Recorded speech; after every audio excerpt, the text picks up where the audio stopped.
तो welcome again, नमस्कार दोस्तों। और वेलकम अगेन, नमस्कार आप सभी लोगों स्टूडेंट्स को कि जितने लोग मेरे वीडियोस को देख रहे हैं। तो आप लोग का बहुत बहुत थैंक यू सो मच। बहुत दिनों बाद वीडियो डालना शुरू कर रहा हूँ यूट्यूब चैनल पर। और मेरा एक बहुत बड़ा सिद्धांत यही है कि बहुत सारे ऐसे नए लोग हैं जो पढ़ते हैं, रीड करते हैं टॉपिक को, कई बार क्लास नहीं कर पाते हैं। तो उन लोगों के लिए ये वीडियो मैं बना रहा हूँ। और डेली टू डेली आप लोग को वीडियो मिलती रहेगी जिसको आप देखकर सीख सको। एडवांस से एडवांस लेवल की सारी जो वीडियोस होगी, बेसिक से बेसिक लेवल की जो वीडियोस होगी, वो सारा कुछ आप लोग को हमारे यूट्यूब चैनल के माध्यम से मिलता रहेगा। और सच बता रहा हूँ, आपको बहुत हेल्प मिलने वाली है इस चैनल के माध्यम से, जिससे मैं आपको बहुत सारे अलग अलग डिफरेंट टाइप्स के जो टॉपिक्स होते हैं, चाहे वो वर्ड, एक्सेल, पावर पॉइंट या टैली से संबंधित हो या किसी अदर सॉफ्टवेयर के ऊपर हो, मैं वो चीज़ें लाता रहूँगा जिसको आप देखकर सीख सको। तो चलिए आज स्टार्ट करते हैं। आज का जो टॉपिक होने वाला है, जितने नए स्टूडेंट हैं वो लोग भी जान लें, और जो पहली बार मेरे चैनल पर आए हुए हैं, जो आप लोग देख रहे हैं, तो आप इस कोर्स को ज़रूर सीखें, जानें, क्योंकि आप लोग के लिए कहीं ना कहीं जॉब्स के लिए या किसी भी फील्ड या किसी भी सेक्टर में आपको काफ़ी हेल्प करेगा मेरी वीडियो, जो आपको बहुत नॉलेज मिलेगी। ऐसे बहुत सारे चैनल पर है, लेकिन ये हम लोग क्या करेंगे, स्टेप बाय स्टेप चीज़ों को सीखेंगे, जानेंगे। ये मैं उन लोगों के लिए आमतौर में बना रहा हूँ वीडियो जो कई बार स्टूडेंट्स हैं जो यहाँ पर कंप्यूटर कोर्स सीखते हैं। उनको क्या इशू होता है कि कभी कभी चीज़ें वो सीख लेते हैं लेकिन उनको क्लियर नहीं हो पाता है। तो होता क्या है, बार बार चीज़ें जब तक इंसान किसी चीज़ को बताता नहीं, रिपीट नहीं करता, तब तक वो चीज़ें समझ में नहीं आती है। तो वीडियो एक ऐसा प्लेटफॉर्म चीज़ें है जिसको वही इंसान जो एक्शन में पढ़ा रहा है, आप उसको ऑनलाइन के माध्यम से भी देखकर चीज़ों को सीख सकते हैं। और साथ ही साथ अगर वो कभी आपसे इंटरव्यू सेशन लेता है या आपसे टेस्ट लेता है या आपसे पूछता है, तो आप बताने के लिए आप तैयार रहो, और चीज़ों को हमेशा आप प्रिपेयर पहले से रहो। तो ये वीडियो आप लोग के लिए मिलेगा और बहुत अच्छा हेल्पफुल आपको नॉलेज मिलने वाली है। आज का जो टॉपिक होने वाला है, आज हम लोग पढ़ेंगे एक्सेल के बारे में कि एक्सेल क्या होता है, एक्सेल का यूज़ कैसे करते हैं। और मैं आपको बहुत बेसिक तरीके समझाऊंगा कि चीज़ों को आप कैसे सीखेंगे, कैसे जानेंगे। ये आमतौर में मैं उन स्टूडेंट्स लोगों के लिए बना रहा हूँ जो एक्चुअल में अभी स्टार्ट कर रहे हैं। उनको प्रैक्टिकली मैं वीडियो भी बना रहा हूँ, थ्योरिटिकल क्लास भी मैं देता हूँ, दोनों काम करता हूँ, जिससे उनको इस तरह के टॉपिक की नॉलेज हो सके। तो ये बिना टाइम गवाए स्टार्ट करते हैं। तो एक्सेल क्या है, एक इलेक्ट्रॉनिक शीट है जिसका मेन मुख्य काम होता है एक्सेल के अंदर कैलकुलेशन करना। एक्सेल क्या है, एक इलेक्ट्रॉनिक शीट है जिसका मेन काम होता है कैलकुलेशन करने का काम होता है, राइट। कैलकुलेशंस का मतलब होता है जैसे कि हम कोई पहले चीज़ें हम लोग स्टार्ट करते हैं तो मल्टीप्लाई करना, डिवाइड करना, माइनस करना, राइट, और सब्ट्रैक्शंस करना, बहुत सारे अलग डिफरेंट टाइप्स की बहुत सारी चीज़ें होती हैं जो एक्सेल पे की जाती है। तो वो सारा काम कैलकुलेशन संबंधित होता है। एक्सेल के ऊपर अगर हम बात करें तो हम क्या नहीं बना सकते, बहुत कुछ चीज़ें बना सकते हैं, जैसे डेटा एंट्री शीट बनाना हुआ, बैलेंस शीट बनाना हुआ, सैलरी शीट बनाना हुआ, राइट, अटेंडेंस शीट बनाना हुआ। ऐसे डिफरेंट टाइप्स के अलग अलग शीट्स होते हैं जो आप एक्सेल के ऊपर तैयार कर सकते हो। और सच बता रहा हूँ, आपको बहुत हेल्प मिलने वाली है कि हम किस चीज़ को किस तरीके से स्टार्ट कर सकते हैं। तो सबसे पहले हमारे सिस्टम में एक्सेल, यहाँ पर मेरे सिस्टम में एक्सेल है। यहाँ पर आप लोग के सिस्टम में अगर नहीं होगा तो पहले माइक्रोसॉफ्ट ऑफिस का एक सॉफ्टवेयर होता है जिसको इंस्टॉल करना पड़ता है, ऑफिस के नाम से। एक्चुअली में देखिए, ये आपको हो सकता है कहीं ना कहीं ये पेड सॉफ्टवेयर है। माइक्रोसॉफ्ट ऑफिस ऑनलाइन नहीं मिलता है, ये पेड सॉफ्टवेयर होता है। इसको कहीं ना कहीं आपको परचेज करना पड़ता है। और आप डोंट वरी, कोई दिक्कत नहीं। अगर आप किसी सिस्टम या लैपटॉप परचेज कहीं जाओगे करने के लिए, तो आपको वहाँ पे ऑफिस का क्रैक वर्जन होता है जो कि आपको दे देंगे, उसको आप इजीली इंस्टॉल करके अपने सिस्टम में यूज़ कर सकते हो। तो सबसे पहले हम लोग स्टार्ट करते हैं एक्सेल कैसा होता है, कैसा दिखता है। तो हम लोग यहाँ लिखेंगे एक्सेल, यहाँ पर लिखा होता है माइक्रोसॉफ्ट ऑफिस एक्सेल, जैसा कि आप देख सकते हैं यहाँ पर, राइट। एक्सेल यहाँ पर हमारे सामने दिख रहा है, तो यहाँ से भी हम स्टार्ट कर सकते हैं, ठीक है। नहीं तो सेकंड तरीका होता है कि हम लोग इजी तरीके से विंडोज़ के साथ रन कमांड का यूज़ करेंगे। यहाँ लिखेंगे EXCEL, एक्सेल टाइप करेंगे और इंटर कर देंगे। एक्सेल जैसे स्टार्ट करेंगे तो बेसिकली आज थोड़ा सा हम लोग सिर्फ ये जानेंगे कि एक्सेल में किस चीज़ को हम क्या बोलते हैं, एक्सेल कैसा दिखता है। तो जैसा कि आप यहाँ पे इंटरफेस देख सकते हो कि चीज़ों को क्या क्या बोलते हैं, क्या क्या चीज़ें होती है।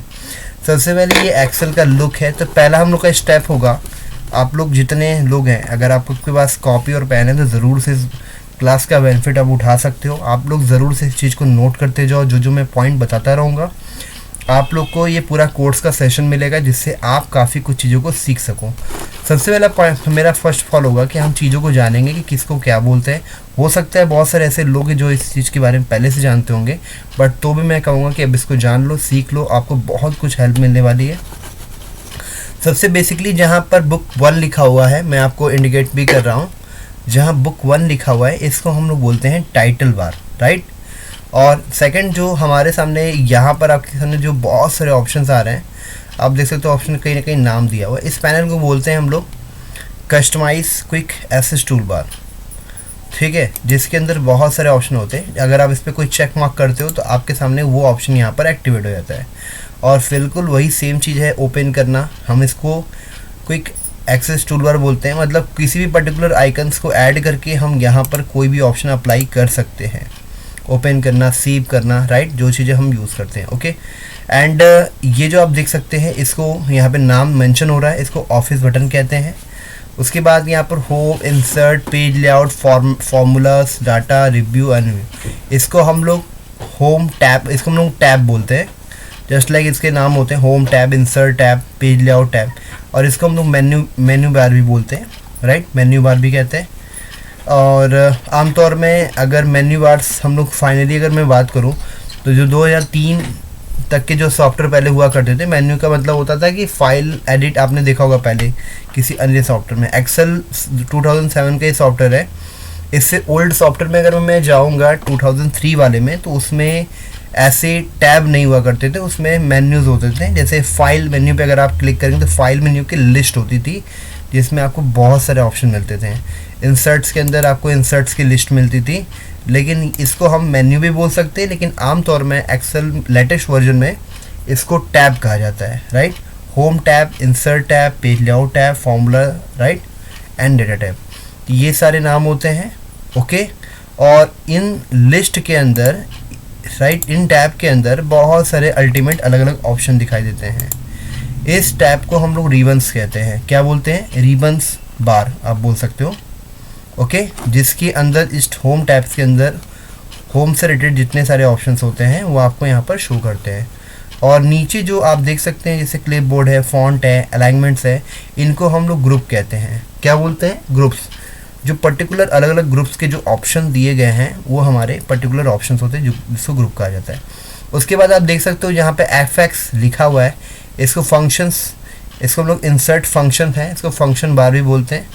आप कहेंगे सर फंक्शन तो वो की होता है, लेकिन इसको फंक्शन मतलब इसको फार्मूला फंक्शंस कहते हैं, जो कि हम लोग को कोई फार्मूला यूज़ करना होता है। अगर मैं इस पर क्लिक करूँगा तो इसमें देखोगे बहुत सारे फार्मूले से ऑप्शन आपको मिलेगा। एक्सेल में इन फार्मूले का यूज़ सबसे ज़्यादा होता है। अभी मैं आपको आगे समझाऊंगा कि कौन से फार्मूले का आप यूज़ कैसे कर सकते हो। एक्सेल में इस पैनल को फार्मूला बार कहा जाता है। फार्मूला बार का मतलब ये होता है कि आप जो भी कुछ कैलकुलेशन आप करते हो तो वो चीज़ें आपको फार्मूला बार में दिखाई देती है। उसके बाद यहाँ पर जो A1 लिखा हुआ है इसको नेम बॉक्स कहते हैं और इसको सेल नेम भी कहा जाता है। आप जैसे समझिए कि पहले एक्सेल की बेसिक चीज़ को जान रहे हैं हम लोग। ये जो ABC लिखा हुआ है इसको ही हम लोग कॉलम बोलते हैं। कॉलम की पहचान वर्टिकल लाइन होती है। जैसे ये मेरा देख रहे हो माउस का एंगल, ये जब माउस का एंगल बनता है तो इसको हम वर्टिकल फॉर्म बोलते हैं। वर्टिकल मतलब लंबे में हम अपने लैंग्वेज में लोग बोल सकते हैं। वर्टिकल फॉर्म जब बनता है तो इसको कॉलम सेक्शन कहा जाता है, राइट। और उसके बाद अगर ये हॉरिजॉन्टल फॉर्म सेक्शन बनता है, हॉरिजॉन्टल फॉर्म सेक्शन बनता है तो ये हमारा रो कहलाता है, राइट। जस्ट लाइक देख सकते हो आप लोग, इसको हम लोग क्या बोलेंगे? रो सेक्शन बोलते हैं, ठीक है। तो क्लियर हो रहा होगा आप लोगों को, इसको रो बोलेंगे, ठीक। जैसे अगर आपने वर्ड पढ़ा होगा तो वर्ड में टेबल्स के जो फॉर्म होते हैं वो टेबल में सीधी लाइन को हम लोग कॉलम बोलते हैं और लेटी लाइन को रो बोलते हैं। इस तो सीधी लाइन हमारी वर्टिकल हो जाती है और हमारी हॉरिजॉन्टल्स जो है हमारी रो हो जाती है। तो एक्सेल में इसी तरह से डिवाइड्स होते हैं। और अगर आप देखेंगे तो हम जहाँ जहाँ पर क्लिक कर रहे हैं वहाँ पे हमारे सेल नेम चेंज हो रहे हैं, राइट। अब देख सकते हैं D4 आ रहा है। D4 मतलब हो गया D हमारी कॉलम एरिया हो गई और 4 मतलब हमारा हो गया रो। तो D4 इस सेल का नाम हो गया, राइट। इसको सेल नेम भी कहते हैं और सेल एड्रेस भी कहा जाता है। आगे इसका बहुत यूज़ होता है कैलकुलेशन करने के लिए, जिससे आपको काफ़ी हेल्प मिल सके। समझ में आ रहा है, देख रहे होंगे आप लोग यहाँ पर चीज़ें समझ में आ रही है। उसके बाद नीचे आप आएंगे तो थोड़ा देख सकते हैं यहाँ पे, इसको हम लोग शीट कहते हैं, राइट। एक शीट के अंदर बहुत सारे पेजेस होते हैं। पहली बात तो आप ध्यान रख लीजिए, एक एक्सेल में कोई एक पेज नहीं होता है, इसमें शीट होती है। एक शीट में 10 पेजेस 20 पेजेस जितने चाहे अल्टीमेट बहुत सारे पेज हो सकते हैं, राइट। और हम लोग आगे बहुत सारी चीज़ें समझेंगे कि कैसे फॉर्मेटिंग होता है, कैसे सेटअप करना होता है, सब कुछ जानेंगे, राइट। इसको शीट्स कहते हैं। एक्सेल में पहले हम लोग एक चीज़ समझते हैं कि चीज़ें पहले क्या होती है। सबसे पहले ये जो आप बुक देख रहे हो, जो जिसको मैंने अभी बोला है कि इसको बुक 1 बोल रहे हैं, इसी को जिस बुक पर हम काम करते हैं एक्सेल की लैंग्वेज में, उसको बोला जाता है वर्क बुक। देखिए मैं यहाँ लिख दे रहा हूँ, आप लोग उसको टाइप भी कर दो, वर्क बुक, राइट। और जिस बुक पे हम काम करते हैं, बुक्स के अंदर जो अलग अलग शीट होती है, शीट 1 दिखा रहा है, शीट 2 शीट 3 जितना चाहे उतना इंसर्ट करा सकते हो, राइट। क्लिक करके यहाँ से लिख रहे हो, आ रहा है, तो इसको हम लोग शीट बोलते हैं। अब जिस शीट पर हम काम करते हैं उस शीट को हम लोग क्या बोलते हैं, वर्क शीट बोलते हैं, वर्क शीट, ठीक है। अब वर्क शीट के अंदर जो हमारी पर्टिकुलर जो चीज़ें जिसको हम लोग डिवाइड करते हैं, कॉलम और रो, राइट। ABC जो हमारा है क्या, हमारा कॉलम है, तो हम इसको लिखेंगे क्या, कॉलम, कॉलम, राइट। और कॉलम्स और हमारा जो 1 2 3 4 दिया हुआ है वो हमारा क्या है, इसको क्या बोलेंगे हम, रो कहते हैं। तो हम लोग यहाँ लिख देते हैं रो, राइट। उसके बाद हम इसको डैश करते हैं। रो एंड कॉलम्स को जो डिवाइड करता है वो क्या करता है, सेल करता है, राइट। तो देखिए आप लोगों ने कैसे मैंने चीज़ बताया। जिस बुक पर हम काम करते हैं इसको वर्क बुक कहा जाता है। वर्क बुक के अंदर हमारी चीज़ें क्या आती है, शीट आती है। शीट्स के अंदर हमारे कॉलम एंड रो आते हैं, और रो एंड कॉलम के अंदर हमारे क्या आते हैं, पर्टिकुलर खाने, इसको हम लोग क्या बोलते हैं, सेल बोलते हैं। और एक्चुअल में जो हम सेल में हम लोग जो वैल्यू टाइप करते हैं वो हमारा सेल एड्रेस कहलाता है।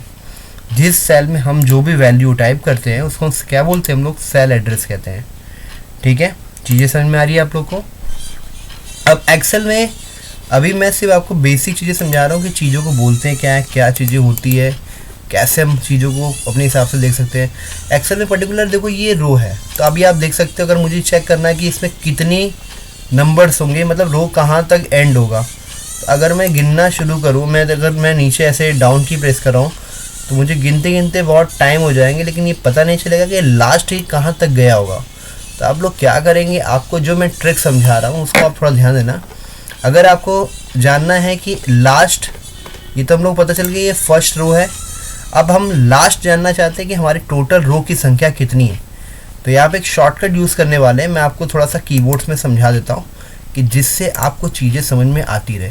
हम लोग क्या करेंगे, अपने अगर हमें जानना है कि लास्ट हमारी कहाँ तक है, कहाँ तक रो की संख्या है, तो कंट्रोल के साथ, राइट, कंट्रोल की के साथ हम डाउन की का यूज़ करेंगे। डाउन की का जैसे प्रेस करेंगे तो आप देख सकते हैं बता दिया हमारा कि 10,48,576 मतलब 10,48,576 रो की संख्या है। दोबारा ऊपर आना है, क्लिक कंट्रोल के साथ अप की प्रेस करेंगे तो हम डायरेक्ट अपने फर्स्ट वाले में आए। इसी से हमको जानना है कि हमारी कॉलम की संख्या कितनी होगी, तो क्या करेंगे, ध्यान दीजिए यहाँ पर कंट्रोल बटन और यहाँ से हम राइट एरो का यूज़ करेंगे और यहाँ पर हमको बता देगा। जस्ट लाइक इसको हम लोग रोमन नहीं बोल सकते, अल्फ़ाबेट वाइज है। तो फिर दोबारा हम आते, अगर आपको एग्जैक्ट जानना है कि कितनी संख्या है तो आप क्या कर सकते हो, एक्सेल पे जाओ, इस प्लस पे आप देख सकते हो यहाँ पर जहाँ पे मेरे सिंबल बन रहा है, इस प्लस वाले पे आप जैसे ही क्लिक करोगे तो आपको देखोगे ऊपर रो की संख्या, कॉलम की संख्या आपको दिखाई दे रही होगी, राइट। जैसे 10,48,576 आर मतलब होता है रो, इनटू 16,384 मतलब 16,384 सी मतलब होता है कॉलम। अब इन दोनों को जब हम मल्टीप्लाई करते हैं तो हमारी किस संख्या किसकी आती है, किसकी संख्या आएगी, मेरी सेल की संख्या आएगी। मतलब कि अगर हमें हमारी रो की संख्या कितनी है, जस्ट लाइक, तो एक नट्स रो हमारी टोटल वैल्यू है 10,48,000 एक बार मैं चेक कर लेता हूँ। आप लोग को मैं प्रैक्टिकली सारा बता रहा हूँ कि आप चीज़ों को समझ लो। तो मेरी है 10,48,576 10,48,506। अरे 10,48,576 67 सॉरी 10,48,576 सही यार, मैं बता। ठीक है, तो 76 हम बोल लेते हैं 76। और कॉलम की संख्या हमारी कितनी थी? कॉलम की संख्या जस्ट लाइक मैंने बताया ना, आप इस पर क्लिक करो। 16,384 मतलब 16,384 संख्या है कॉलम की। तो 16,384 हमने ले लिया। बहुत बेसिक चीज़ें हैं, इसको नोट कर लीजिए जिससे आपको चीज़ें समझ में आती रहे। उसके बाद हमको सेल की संख्या को देखना है कि हमारी टोटल सेल की संख्या कितनी आएगी। तो अभी आपने यहाँ पे नोटिस किया होगा कि यहाँ पर दोनों में मल्टीप्लाई हुआ है, मल्टीप्लिकेशन हुआ है, क्योंकि कॉलम और रो को आपस में मल्टीप्लाई करने पर ही सेल की संख्या आपको दिखाई देती है। तो सेल की संख्या को आप कैसे निकालोगे, कैसे जानोगे कि सेल की संख्या आपको शो होगी? तो सबसे पहले आप एक बात ये ध्यान रख लो, अभी तो मैं आपको कैलकुलेशन की चीज़ें नहीं समझा रहा हूँ, कैलकुलेशन चीज़ें आपको नेक्स्ट क्लास में समझाऊंगा कि कैसे एक्सेल में चीज़ों को कैलकुलेट किया जाता है, कैसी चीज़ें होती है, क्योंकि बहुत ज़रूरी है जानना आपको। अभी मैं चाहता था एक साथ सब कुछ बता देता मैं आपको, लेकिन ऐसे चीज़ें नहीं समझ में आएगी आपको। वीडियोस को जितना हो सकता है उतना लेंथी आप लोग मत यूज़ करो, पहले इजी तरीके से समझो, नोट्स करो, चीज़ें धीरे धीरे आपको समझ में आता रहेगा। अब एक्सेल में अगर हम कोई चीज़ कैलकुलेशन करना चाहेंगे तो नॉर्मल अगर हम कोई वैल्यू लिखते हैं, एग्जांपल लेते हैं कि अगर हमने 200 लिखा प्लस किया और 600 लिखा, अब हम एंटर करेंगे तो एक्सेल इसको बिल्कुल नहीं समझता है। एक्सेल में कोई भी कैलकुलेशन करने के लिए आपको सबसे पहला काम क्या होता है? इज इक्वल टू का साइन लगाना होता है, इक्वल का साइन देना होता है। एक्सेल हमारी जो लैंग्वेज समझता है वो इक्वल की भाषा समझता है, मतलब अगर आप कोई भी कैलकुलेशन करना होगा तो आपको एक्सेल में इक्वल देना पड़ेगा। अगर आप इक्वल नहीं देंगे तो आप कोई भी कैलकुलेशन नहीं कर सकते हैं, और वो कैसे हमको करना है वही चीज़ आपको इक्वल देने के बाद ही समझ में आता है। तो मैंने यहाँ लिखा 10, 4, 8, 5, 7, 6 और मल्टीप्लाई, राइट, 16, 3, 8, 4। अब हम इसको एंटर करते हैं तो आप देख सकते हैं यहाँ पर आपको टोटल सेल की संख्या यहाँ पर मिल चुकी है। अच्छा, फिर कई लोग बोलेंगे सर आप वो सिलेक्शन क्यों नहीं किए? तो मैं अभी आपको बोला ना कि मैं आपको जब एक्सेल के कैलकुलेशन के सिस्टम बताऊंगा तो एक्सेल को 3 तरीके से डिवाइड किया जाता है, बेसिक कैलकुलेशन, एडिशनल कैलकुलेशन और एडवांस कैलकुलेशन। मैंने अपने ट्रिक से आपको समझाऊँगा और बहुत मज़ा आएगा क्लास में चीज़ों को सीखने के लिए। तो बस मैं इतना ही कहूँगा, आज का सेशन यही था, एक्सेल के बारे में थोड़ा सा आपको समझाना। बहुत कुछ चीज़ें मैंने मेंशन नहीं की है, अभी एक दिन में आपको सब कुछ क्लियर नहीं होगा। धीरे धीरे चीज़ों को समझिए, एक बार नहीं 5 बार 10 बार जितनी बार हो सके इस वीडियो को रिवाइंड करते रहिए, देखते रहिए, वॉच करते रहिए, चीज़ों को सीखिए। जितना हो सके इसमें वीडियोज़ में नोट्स बना लीजिए जिससे आपको नॉलेज मिलती रहे। तब तक के लिए दोस्तों आप लोगों का बहुत बहुत शुक्रिया वीडियोस को वॉच करने के लिए, वीडियोस को देखने के लिए।